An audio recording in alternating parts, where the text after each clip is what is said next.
देखो अभी तक हमने लास्ट वीडियो में पढ़ा था, हमने पीएच तक पढ़ लिया था। अब इस पीएच जो है इसका हमारी डेली रूटीन पे, हमारे डेली लाइफ में ये पीएच किस तरह से इफ़ेक्ट करता है उसके बारे में हमको यहाँ पर पढ़ना है। तो ये थोड़ा थ्योरेटिकली है, तो इसको मैं आपको डायरेक्टली समझा देती हूँ कि क्या है। देखो, प्लांट्स और एनिमल जो होते हैं ना, वो सब पीएच सेंसिटिव होते हैं, क्योंकि हमारी बॉडी जो होता है ना उसका नॉर्मल पीएच जो है ना वो 7 और 7.8 के बीच में जो है ना, जितने भी पीएच होता है वो रहता है। जैसे हम लोग पीएच को चेंज करते हैं, लिविंग ऑर्गेनिज्म जो हैं उनके अंदर से पीएच का जो ये चेंजेस होता है ये उनके लिए थोड़ी डिफ़िकल्टी करता है। तो जैसे कि प्लांट्स हैं या एनिमल्स हैं, वो देखो मिट्टी से, पौधों से खाना खाते हैं, और रेन वाटर जो आता है वो उनको वो पानी को पी लेते हैं। तो अभी इसके अंदर क्या होता है कि देखो, प्लांट्स और जो एनिमल्स होते हैं उनके अंदर क्या होता है, देखो हमने पढ़ा था कि वाटर जो जब आता है ना, और पॉल्यूशन की वजह से हमारे एनवायरनमेंट के अंदर सल्फ़र डाइऑक्साइड, कार्बन डाइऑक्साइड्स, इस तरह की बहुत सारी गैसेस जो हैं वो चली जाती हैं, ठीक है ना। तो होता क्या है कि जब पानी आता है तो पानी का जो H2O है वो इस सल्फ़र डाइऑक्साइड से रिएक्शन करते हैं और H2SO4 बना लेते हैं। देखो, वाटर के अंदर क्या होता है, जब पानी बरसती है, रेन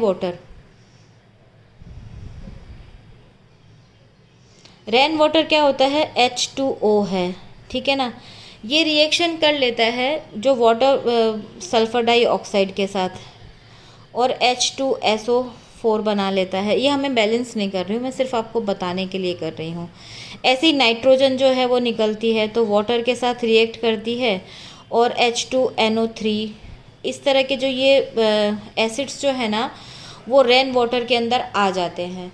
अब ये जो एसिडिक वाटर जो है ये जब नीचे गिरेगा, पानी के अंदर गिरेगा, तो ये जिस चीज़ के ऊपर भी सॉइल पे गिर रहा है तो ये सॉइल का पीएच बैलेंस बिगाड़ देता है, यानी उसके अंदर एसिडिक सॉइल हो जाती है वो।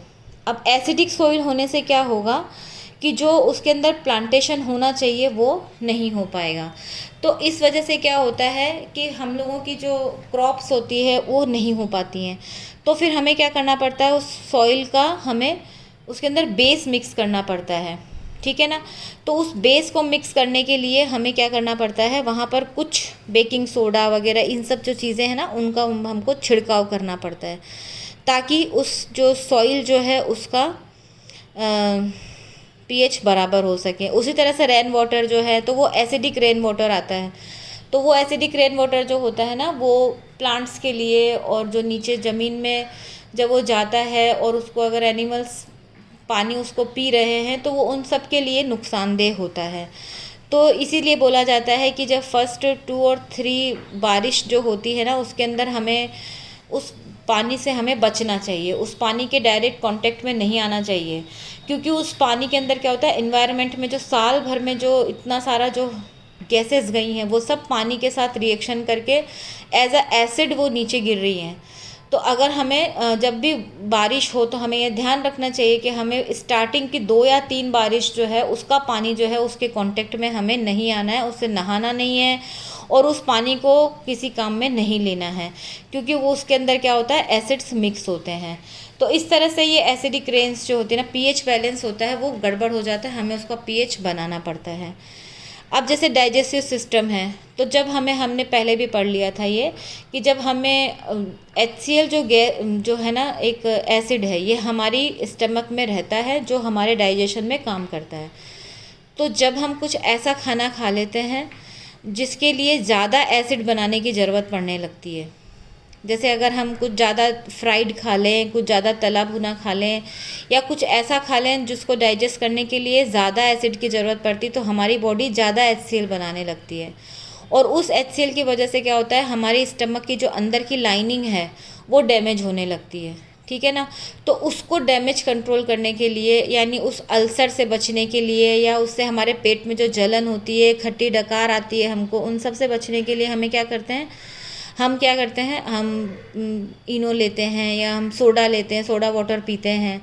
तो ये क्या होता है हमारे बैलेंस करने के लिए, ताकि हमारा डाइजेस्टिव सिस्टम का पीएच जो है वो बैलेंस हो जाए। तो इसके लिए हम एंटासिड्स लेते हैं, क्योंकि हमें पता है कि एसिड को न्यूट्रल करके सॉल्ट बनाने के लिए हमें बेस लेना पड़ेगा। तो इसी तरीके से जैसे टूथ डिके है, कुछ हम मीठा खा लिए और अगर हम लोगों ने अपना ब्रश करके अपना दांत साफ़ नहीं किया और वो खाना वहाँ पर लटका पड़ा है, अटका हुआ है, तो फिर क्या होता है कि माउथ जो होता है ना, वो क्या होता है, देखो हमारे दांत जो है ना, उसका इनेमल जो सबसे ज़्यादा मतलब स्ट्रॉन्ग कोई कंपाउंड है ऑन दी अर्थ, वो क्या होता है, उसको कहते हैं कैल्शियम हाइड्रोक्साइड। ठीक है ना, ये hardest substance in the body होता है। ठीक है, लेकिन जब हम माउथ के अंदर खाना खाते हैं, कोई शुगर खाते हैं या कोई फूड पार्टिकल्स लेते हैं, तो हमारी जो सलाइवा होती है ना, उसके अंदर एसिड रहता है। वो एसिड क्या होता है, उसको डिके करना शुरू कर देता है। ठीक है, तो इसीलिए कहा जाता है, क्योंकि जब तक कुछ खाना रहेगा हमारी बॉडी उसको डाइजेस्ट करने के लिए एसिड्स क्रिएट करती रहती है। तो जब हम अगर अपना मुंह साफ़ नहीं करेंगे और शुगर के पार्टिकल्स या कोई खाने के पार्टिकल्स हमारे माउथ में हैं, तो वो वहाँ पर एसिड सलाइवा बनता रहेगा, उसके अंदर एसिड उसको टूथ को डिके करता रहेगा। तो जब भी आप खाना खाएं और खाना खाने के बाद में ब्रश ज़रूर करें, ताकि आपके मुंह में कोई भी खाने का पार्टिकल नहीं रह जाए। ठीक है, self defence by animals and plant through chemical warfare. तो इनके अंदर क्या होता है कि जैसे हम लोगों ने पढ़ा था कि आंट स्टिंग्स में या नेटल स्टिंग्स में कई पौधे होते हैं ना, प्लांट ऐसे होते हैं जो हमारे टच हो जाते हैं तो हमारे खुजली होनी शुरू हो जाती है या जलन होने लगता है, वो नेटल स्टिंग्स होती हैं। और आंट के अंदर जो प्लांट होते हैं ना, वो अपने बचाव के लिए भी या जानवर अपने बचाव के लिए हमारे ऊपर जो हमें काटते हैं या, तो उनके अंदर भी एसिड्स होते हैं। ठीक है ना, तो इस तरह से ये लोग इसके अंदर पीएच बैलेंस है, इसको आप पढ़िएगा, इसको आप रीडिंग करिए। इसके अंदर ऐसा कुछ नहीं है जो समझ में नहीं आए, और बाकी अगर कुछ होता तो हम आगे डिस्कस करेंगे। अब इसका लास्ट आता है टॉपिक जो है वो है सॉल्ट है। ठीक है, अभी तक हमने पढ़ा एसिड और फिर हमने पढ़ा बेस, और हमने ये भी पढ़ा था कि एसिड और बेस जो है वो मिलकर सॉल्ट बनाते हैं। ठीक है ना, तो अगर इसके अंदर देखो दो तरह के सॉल्ट जो होते हैं ना, वो दो तरह से होते हैं, और सॉल्ट न्यूट्रल भी हो सकते हैं। तो सॉल्ट को हम कैसे समझेंगे कि देखो एसिड प्लस बेस मिलकर के बना रहे हैं सॉल्ट प्लस वाटर। ठीक है ना, अब ये एसिड और बेस है, तो अगर strong acid plus strong base, ये आप समझ रहे हैं ना, मैं इसको लिख दूं क्या, स्ट्रॉन्ग एसिड होगा और स्ट्रॉन्ग ही बेस अगर हमने लिया, तो जो सॉल्ट बनेगा ना वो न्यूट्रल बनेगा एकदम। तो हमें क्या मिलेगा, न्यूट्रल सॉल्ट मिलेगा, क्योंकि जितने एसिड की नेचर होगी ना उसको स्ट्रॉन्ग बेस न्यूट्रल कर देगा, तो ये हमको न्यूट्रल सॉल्ट मिलेगा। अब अगर हम लोगों ने ले लिया strong acid plus weak base ले लिया कोई, तो इससे जो हमें सॉल्ट मिलेगा ना, देखो स्ट्रॉन्ग, तो एसिड का नेचर जितना ज़्यादा स्ट्रॉन्ग है उतना बेस नहीं है, तो थोड़ा बहुत एसिड का नेचर बाकी रह जाएगा। तो जो सॉल्ट मिलेगा ना वो हमें मिलेगा एसिडिक सॉल्ट, यानी इसके अंदर थोड़ा सा सॉल्ट में एसिड का बिहेवियर ये शो करेगा। ठीक है, अगर स्ट्रॉन्ग बेस ले लिया प्लस वीक एसिड ले लिया, तो ये क्या हो जाएगा, बेसिक सॉल्ट मिलेगा हमें, जो थोड़ा सा बेसिक नेचर शो करेगा। तो इस तरह से ये सॉल्ट जो है वो बनते हैं। अब इस बुक में आपको खाली एक ही चीज़ बताया हुआ है कि किस तरह से सोडियम क्लोराइड के पानी से, मतलब सोडियम क्लोराइड जो होता है ना उसका इलेक्ट्रोलिसिस किया जाता है, और उसकी इलेक्ट्रोलिसिस से जो हमें बाय प्रोडक्ट मिलते हैं वो फैक्ट्री लेवल पे, बहुत बड़े लेवल पे फैक्ट्रीज़ में ये प्रोसेस किया जाता है। और फिर उसके बाद जो हमें उससे जो भी बाय प्रोडक्ट्स या प्रोडक्ट्स मिल रहे हैं उनको हम किस तरह से यूज़ करते हैं, इसके बारे में आपको आगे पूरा डिस्कस किया हुआ है। यहाँ पर अगर मैं आपको सॉल्ट का बताऊँ तो देखो, अगर हम लोगों के पास में सॉल्ट हम लोगों ने लिया, देखो अगर हमने स्ट्रॉन्ग एसिड ले लिया HCl, स्ट्रॉन्ग एसिड है, स्ट्रॉन्ग बेस ले लिया हमने NaOH, हमें पता है कि ये स्ट्रॉन्ग बेस है, तो इससे जो सॉल्ट मिलेगा NaCl, ये क्या है, कॉमन सॉल्ट है ये। तो हमें पता है कि ये न्यूट्रल ही होता है, क्योंकि ये कोई बिहेवियर, ऐसा कोई एसिडिक या बेसिक बिहेवियर शो नहीं करता, क्योंकि दोनों स्ट्रॉन्ग से ये बल करके बना हुआ है। तो ये इस तरह से कॉमन सॉल्ट जो होता है वो हम इसको इस तरह से बना सकते हैं। इससे फर्दर जो भी डिटेल्ड है वो मैं आपकी बुक में आपको डायरेक्ट बता रही हूँ। देखो यहाँ पर आपका पेज नंबर 30 के ऊपर ये एक डायग्राम शो किया गया है। इसके अंदर आपको बताया गया है कि फैक्ट्री लेवल पे, बड़े लेवल में किस तरह से हम यहाँ पर ये बाय प्रोडक्ट्स या प्रोडक्ट्स को बनाते हैं। जो प्रोडक्ट्स हमारी डेली यूज़ में, डेली लाइफ में किस तरह से यूज़फुल हैं, उनके बारे में आपको बताया गया हुआ है, ठीक है ना। तो इसके अंदर क्या है, जो कॉमन सॉल्ट है ना, वो रॉ मटेरियल है, ये रॉ मटेरियल कॉमन सॉल्ट है। देखो NaCl का पानी ले लिया, ये जो आपको ब्लू पानी जो दिख रहा है ना, ये सब NaCl का पानी है, यानी NaCl को हम लोगों ने वाटर के अंदर डिज़ोल्व कर लिया। ये यहाँ पर इसकी इक्वेशन दी हुई है, 2NaCl H2O लिक्विड, तो NaOH क्लोरीन और हाइड्रोजन गैस इसमें से बनती है, ठीक है ना। तो यहाँ पर ये हम लोगों ने क्या किया है, पानी के अंदर हमने नमक को मिक्स कर लिया है, नमक यानी सॉल्ट को, इसे कहते हैं ब्राइन वाटर। ब्राइन, ये आप याद रखिएगा, what is brine water. Brine water is a mixture of salt plus water, okay. तो इसको हम इसके अंदर से डालते हैं, ये ब्राइन वाटर हम लोग इसके अंदर से यहाँ पर फ्लो कर रहे हैं। ये जो पूरा प्रोसेस जो है ना, ये कहलाता है क्लोर अल्काली प्रोसेस। क्या कहलाता है, यहाँ पर देखिए, क्लोर अल्काली प्रोसेस कहलाता है। क्यों कहलाता है, क्योंकि हमको इसके अंदर से क्लोरीन मिल रही है, दैट्स वाई इट्स अ क्लोर। और अल्काली क्योंकि NaOH जैसे बेस है, उसे हम अल्काली बेस भी कहते हैं ना।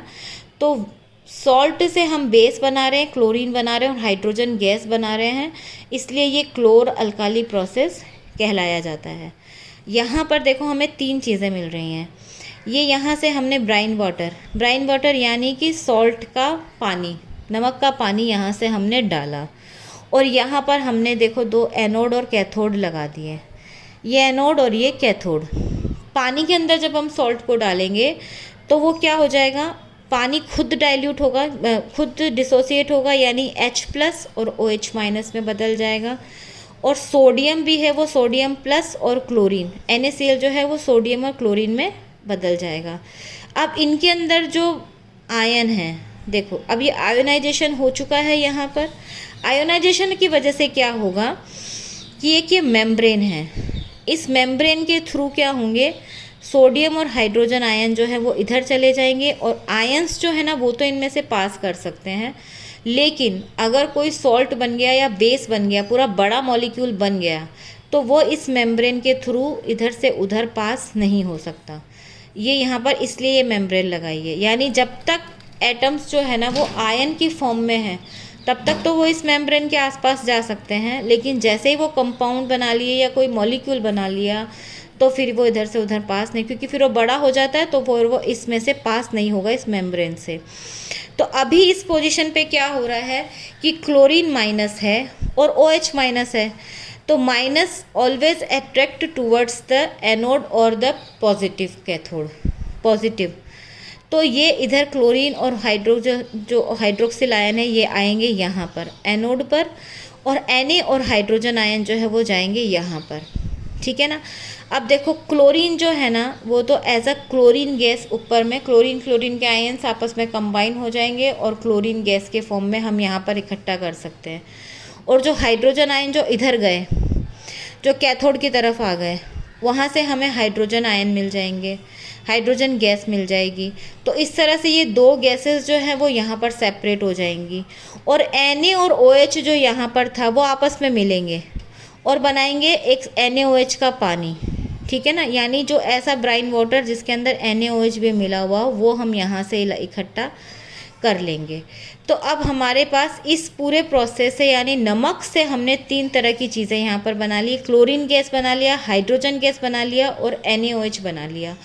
अब फर्दर इनका हम कहाँ कहाँ यूज़ करते हैं और इनसे हम क्या क्या बनाते हैं, इसी के बारे में यहाँ पर आपके पास डिटेल दिया हुआ है। तो सबसे पहले इनसे बनाया जाता है ब्लीचिंग पाउडर। तो ब्लीचिंग पाउडर कैसे बनाते हैं, देखो कैल्शियम हाइड्रोक्साइड है यानी लाइम वाटर जो है उसके अंदर क्लोरीन गैस मिलती है और CaOCl2 बनाता है। क्लोरीन CaO कैल्शियम जो है ये इसके अंदर ऑक्सीजन है और Cl2 है। तो ये तीनों चीज़ CaOCl2 जिसे हम कहते हैं ब्लीचिंग पाउडर, ठीक है, तो ये बनाता है। यहाँ पर ये उससे वाटर रिलीज़ हो जाता है। अब ये जो ब्लीचिंग पाउडर है क्या है, इसमें कहाँ क्या याद आया, क्लोरीन, जो क्लोरीन गैस हमें यहाँ पर मिली थी उसको हमने यहाँ पर इससे ब्लीचिंग पाउडर बना लिया। और फिर यहाँ पर हम लोग इस ब्लीचिंग पाउडर के यूजेस पढ़ लेंगे। तो ये ब्लीचिंग पाउडर के यूजेस आप पढ़िएगा, इसके अंदर क्या क्या लिखा हुआ है वो आपको समझ आ जाएगा, ऐसा कुछ भी नहीं है। फिर दूसरा आता है बेकिंग सोडा। तो देखो यहाँ पर हम लोगों ने बेकिंग सोडा बनाने के लिए क्या करते हैं, हमको चाहिए मेकिंग मतलब जो सोडियम क्लोराइड होता है, जो हमारा वाटर है, कार्बन डाइऑक्साइड गैस है, और एक इसके अंदर हम लोग यूज़ करते हैं अमोनिया, ठीक है, और इनसे मिलकर के बनता है NH4Cl जिसे हम अमोनियम क्लोराइड कहते हैं, और दूसरा होता है NaHCO3 जिसे हम कहते हैं सोडियम हाइड्रोजन कार्बोनेट, ठीक है ना। तो ये सोडियम हाइड्रोजन कार्बोनेट होता है ना, ये कहलाता है baking soda. Sodium hydrogen carbonate है बेकिंग सोडा, और दूसरा मिल जाता है हमको इसके अंदर अमोनियम क्लोराइड। अब ये जो सोडियम हाइड्रोजन कार्बोनेट है ना, ये बेकिंग सोडा की तरह यूज़ करते हैं। ये किस तरह से काम आता है कि जब हम बेकिंग की कोई भी चीज़ें यूज़ करते हैं ना, जैसे हम केक बनाते हैं, बिस्किट्स बनाते हैं, तो उसके अंदर हमें सोडा यूज़ करते हैं, हम बेकिंग सोडा यूज़ करते हैं। ये बेकिंग सोडा क्या करता है, ये इसको जब हम गर्म करते हैं ना, तो गर्म करने से क्या होता है, ये सोडियम कार्बोनेट में टूट जाता है, और दूसरा ये CO2 गैस बनाता है। तो ये गैस की वजह से क्या होता है, ये गैस उसके अंदर यानी जो भी हमने केक का बैटर बनाया है उसके अंदर ये CO2 गैस बनने लगती है, और ये CO2 गैस जो है ना वो उसके अंदर उसको स्पंजी बना देती है हमारे बैटर को। तो इसलिए बेकिंग की डिशेस जो होती है ना उनके अंदर क्या होता है, ज़्यादातर हम लोग बेकिंग सोडा यूज़ करते हैं ना, वो वहाँ पर कार्बन डाइऑक्साइड रिलीज़ करता है, इसलिए ये बेकिंग सोडा हम इसके अंदर डालते हैं। तो ये दूसरा हमने बना लिया। इस बेकिंग सोडा के अंदर क्या होता है, एक और याद रखने की बात है कि बेकिंग सोडा जो होता है ना, उससे हम बेकिंग सोडा के साथ साथ हम एक और चीज़ डालते हैं, बेकिंग पाउडर, ठीक है ना। तो बेकिंग पाउडर जो है वो कैसे बनाया जाता है, बेकिंग सोडा से ही बनाया जाता है। तो बेकिंग सोडा जो होता है ना उसके अंदर क्या होता है, जैसे NaHCO3 है, उसके अंदर कुछ भी एक ऐसा चीज़ मिला दिया जाता है जिससे कि हमें हाइड्रोजन आयन मिले। तो यहाँ पर इसमें यानी ऑयल या कुछ भी एक एडिबल एसिड जो होता है ना वो मिला दिया जाता है। हाइड्रोजन आयन हमको किससे मिलेंगे, एसिड से मिलेंगे। तो कोई भी बेकिंग सोडा जो है मतलब उसको लिया, उसके साथ में हमने कोई भी एसिड डाल दिया, उसको डाल करके हम लोग यहाँ पर एक बेकिंग पाउडर बना लेते हैं। ये बेकिंग पाउडर की कंपोजिशन है, ठीक है। इससे भी क्या होता है, CO2 H2O और सोडियम सॉल्ट ऑफ एसिड बनता है। तो इससे जो चीज़ें बनती है ना, तो इसका टेस्ट जो होता है ना वो अच्छा होता है। यानी अगर हम बेकिंग सोडा ज़्यादा डालेंगे तो वहाँ पर सोडियम कार्बोनेट ज़्यादा बनता है, और सोडियम कार्बोनेट का टेस्ट जो है ना थोड़ा सा कड़वा होता है, ठीक है, तो वो हमें खाने में उतना अच्छा नहीं लगता। तो बेकिंग सोडा के साथ साथ हम बेकिंग पाउडर मिला देते हैं, जिसका टेस्ट जो होता है ना उसके अंदर से बाई प्रोडक्ट में ऐसा कुछ भी नहीं बन रहा जिसका टेस्ट ख़राब हो। तो इसलिए बेकिंग सोडा की जगह बेकिंग पाउडर भी यूज़ हम कर सकते हैं, ठीक है। तो ये इस तरह से बेकिंग सोडा और बेकिंग पाउडर हो गया। फिर एक और होता है जो सोडियम कार्बोनेट हमने यहाँ पर बनाया था गरम करके। किसको गरम करके बनाया था, बेकिंग पाउडर को गरम करके जो सोडियम कार्बोनेट बनाया, उसके अंदर जब हम उसको क्रिस्टलाइजेशन करते हैं उसका, यानी उसके अंदर Na2CO3.10H2O, तो ये जो है ना इसे हम कहते हैं वॉशिंग सोडा। ये एक बेसिक सॉल्ट है, ठीक है ना, वॉशिंग सोडा हो जाता है। Na2CO3.H2O ये वॉशिंग सोडा है, ठीक ठीक है ना। तो ये वॉशिंग सोडा क्या होता है, क्रिस्टलाइजेशन रहता है इसके अंदर वाटर का, तो ये वॉशिंग सोडा जो है वो वॉशिंग में काम में आता है, सोप्स वगैरह बनाने के काम में आता है। अब ये जैसे इसके अंदर हम लोगों ने देखा कि वॉशिंग सोडा है ना, उसके अंदर Na2CO3.10H2O लिखा हुआ होता है। 10H2O का मतलब क्या हो रहा है कि एक जो Na2CO3 का मॉलिक्यूल है उसके साथ 10 वाटर के मॉलिक्यूल भी अटैच है, वो अटैच हो जाते हैं क्योंकि वो वाटर को एब्जॉर्ब करने वाला फार्मूला है Na2CO3, ठीक है ना। तो ये आपस में मिल करके ही वॉशिंग, आपने देखा होगा वॉशिंग पाउडर यूज़ करते हो ना, उसको आप थोड़े दिन खुला में छोड़ दो तो वो ऐसे गीला गीला हो जाता है, नमी हो जाती है, क्योंकि इसका टेंडेंसी है ये वाटर को एब्जॉर्ब करता है। तो Na2CO3.10H2O वॉशिंग सोडा का फॉर्मूला है। इसी तरीके से देखो यहाँ पर एक प्लास्टर ऑफ पेरिस जो है वो भी आता है। हमने प्लास्टर ऑफ पेरिस का बचपन में उससे हम लोगों ने बहुत सारी चीज़ें भी बनाई हैं, और प्लास्टर ऑफ पेरिस की हम देखते हैं कि मूर्ति वगैरह बनाने में काम में आता है। सीमेंट का थोड़ा रीयूजेबल चीज़ है ये, जैसे सीमेंट होता है ना, वो हम एक बार यूज़ कर लेते हैं तो फिर हम उसको दोबारा यूज़ नहीं कर सकते, लेकिन प्लास्टर ऑफ पेरिस जो है इसको हम तोड़ के वापस से इसका हम पाउडर फॉर्म में करके और इसको हम फिर से यूज़ कर सकते हैं, ठीक है ना। तो क्रिस्टलाइजेशन होता है, जैसे कॉपर सल्फेट है उसके अंदर भी वाटर जो होता है ना वो मिक्स रहता है, और उसके वाटर के जो मॉलिक्यूल उसके साथ फिक्स होते हैं ना, उसी की वजह से उसके अंदर ब्लू कलर होता है। तो जब आप कॉपर सल्फेट को गर्म कर दो और उसके अंदर से वाटर के मॉलिक्यूल्स निकल गए तो फिर उसका कलर भी चला जाता है, यानी वो ब्लू से क्रिस्टल क्लियर कलर हो जाता है उसका। प्लास्टर ऑफ पेरिस जो है ना, इसका फॉर्मूला होता है कैल्शियम सल्फेट है ये, कैल्शियम सल्फेट डॉट 2H2O, ठीक है। ये है जिप्सम, ये जिप्सम का फॉर्मूला है। जिप्सम जो होता है ना, हमें अर्थ में और के जब फॉर्म में मिल जाता है, यानी अर्थ से निकलता है ये है कैल्शियम सल्फेट, उसके साथ 2H2O मिक्स है, ठीक है ना।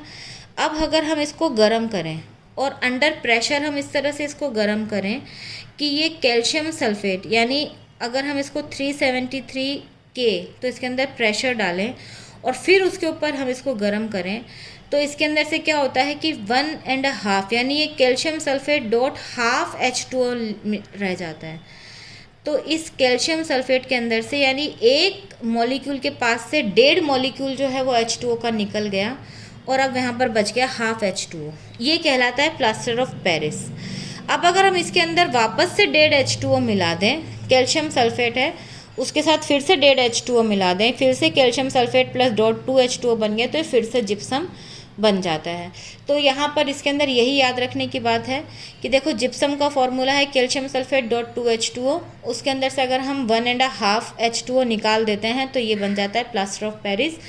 इसके लिए टेम्परेचर फिक्स चाहिए और इसके साथ प्रेशर भी यूज़ करना पड़ता है, ठीक है। तो इस तरह से ये चैप्टर यहाँ पर हमारा कंप्लीट होता है।